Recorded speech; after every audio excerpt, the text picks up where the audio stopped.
If you thought the NDAA was bad, National Defense Authorization Act of last week was bad, if you thought that that was hardcore, the secret arrest of Americans, the end of posse comitatus, military on the streets, the whole world a battlefield, if you thought all the announcements that they want to take your pension funds and put them into government control was bad, if you thought any of this MF Global stuff was bad, this new piece of intel that came in today that we researched all day and then put an article out just an hour or so ago on or less, if you think that all of that was crazy, this little piece was a crystallizer, was a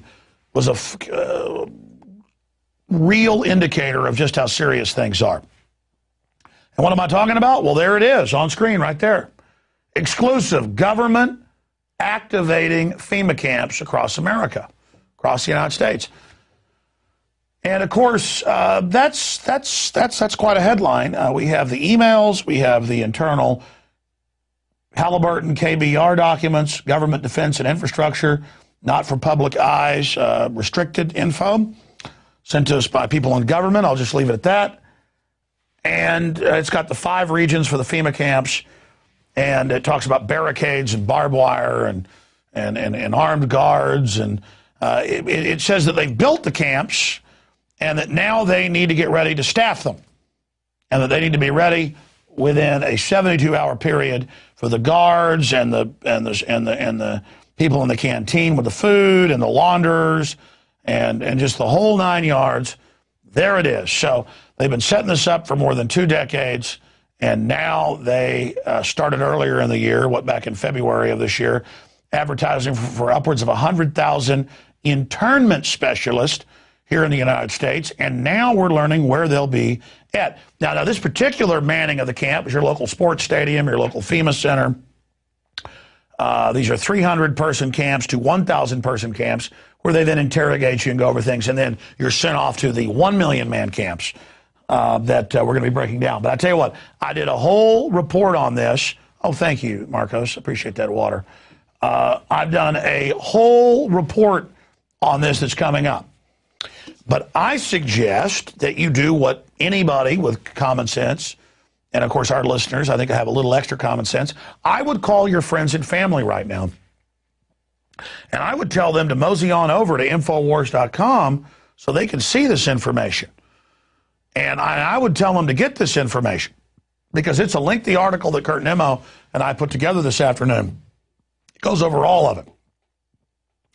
And it's got links to films and congressional hearings and admissions of all of this.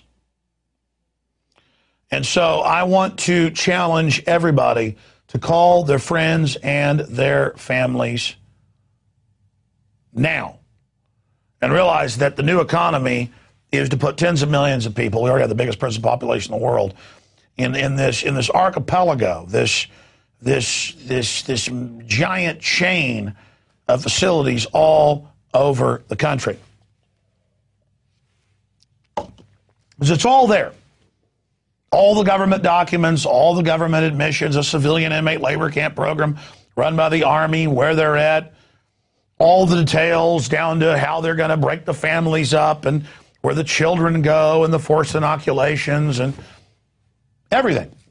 The executive orders, the legislation, the congressional hearings. But I tell you, Glenn Beck used to giggle and laugh a couple years ago. He really enjoyed that. Where for over a month he built it up that I think FEMA camps are real. We've done an investigation and we're going to expose it on this date. Then the date would come and he's, oh, I'm sorry, we're not ready, but it's bad what we're finding.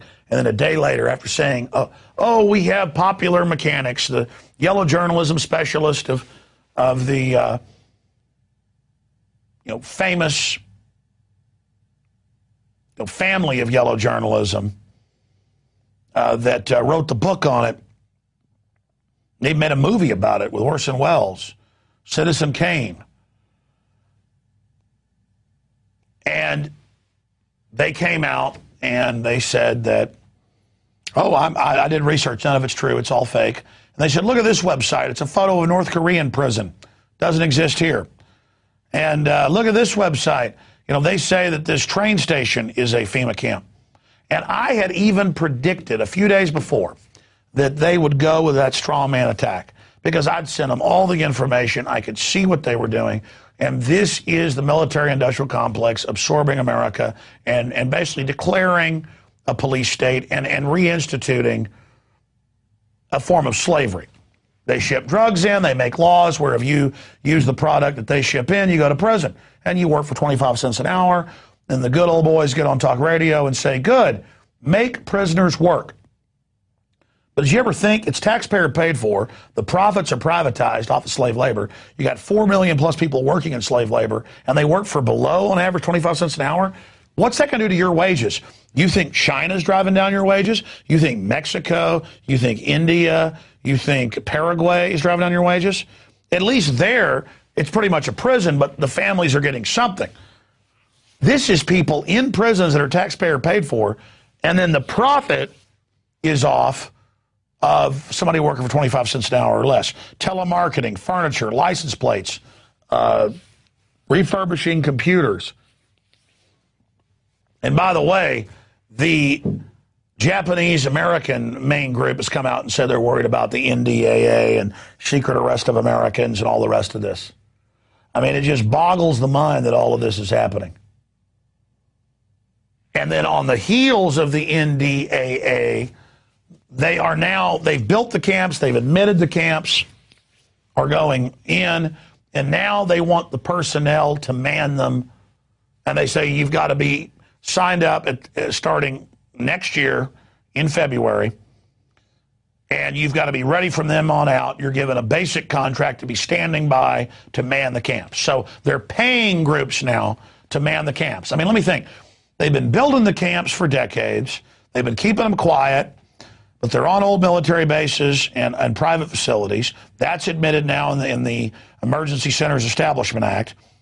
It documents that our analysis was spot on. It's exactly what we had seen them building and constructing, but we were only piecing it together and reverse engineering it. It confirmed it all and more. In fact, it stunned me how accurate we were with the pieces we had. But now all the pieces are in the jigsaw puzzle. And so these things are in place. They build a bunch of them, small ones, medium ones, huge 1 million person camps. I mean, that's a big city. That's a camp the size of Austin, Texas. I mean, my God.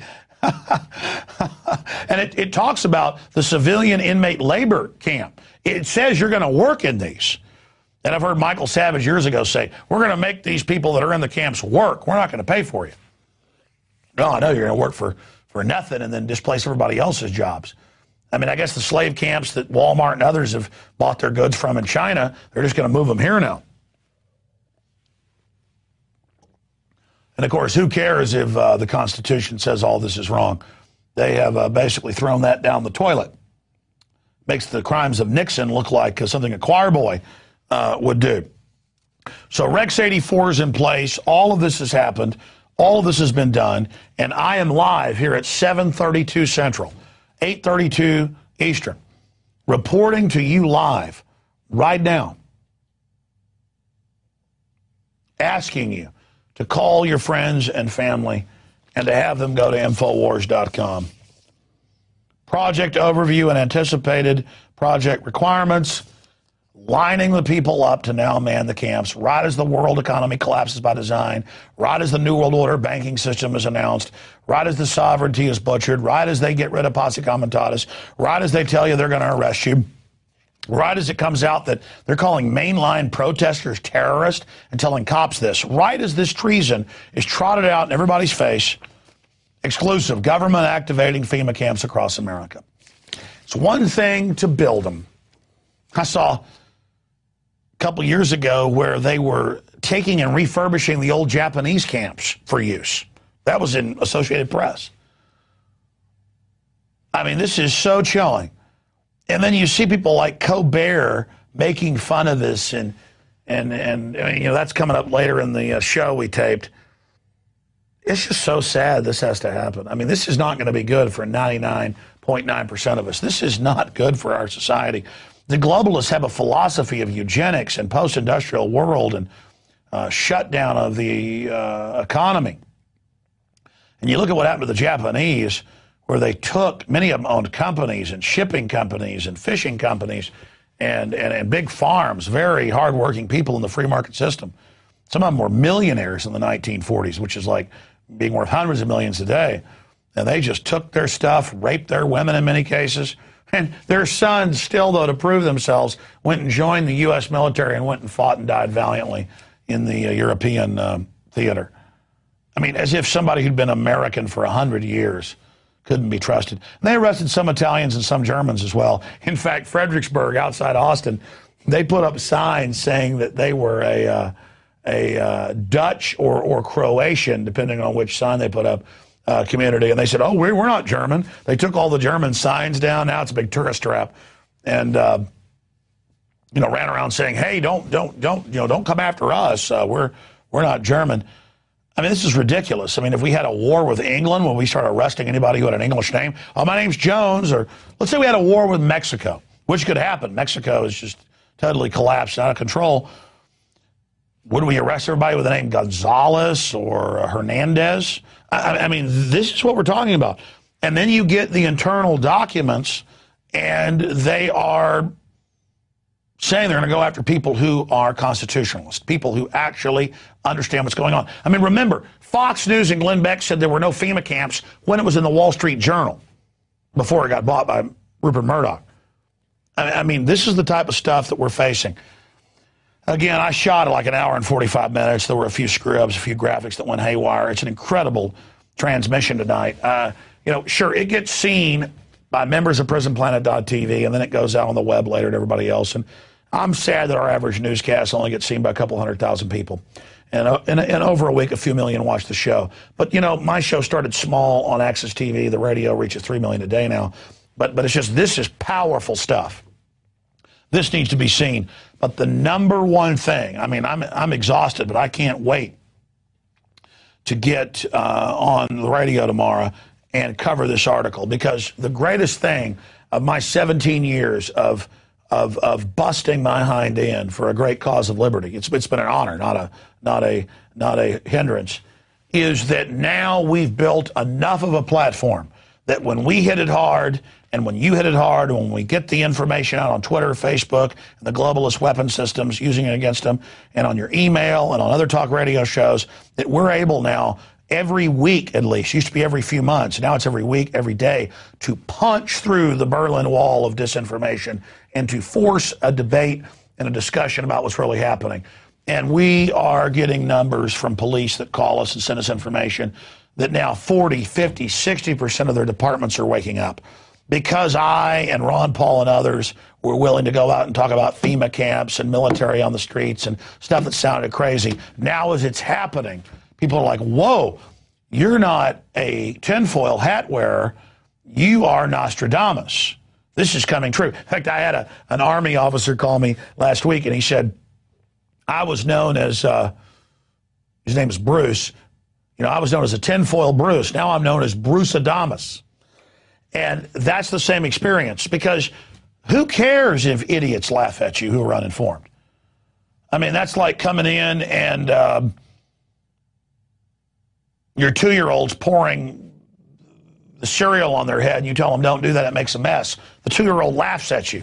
You don't get mad at the 2-year-old pouring cereal on their head. You realize it's a 2-year-old. And so you're like, governments using the military, bad. Mega banks creating false currency and signing you onto the debt, bad. And the public's like, no, like a child at you, feel sorry for them. Plant the seed dozens of times with them laughing. This is how we're going to beat the globalist. I mean, it's not even a debate. Who cares if some poor person who's ignorant laughs at you? It'd be like if you pulled up to some, you know, autistic person's house and you said your house is on fire and they went, ugh, and ran past you. So what? You call the fire department. You saved them. They don't know. Don't take it personal when people that never read a history book, never studied geopolitical issues, laugh at you. It's our job to warn them and move on.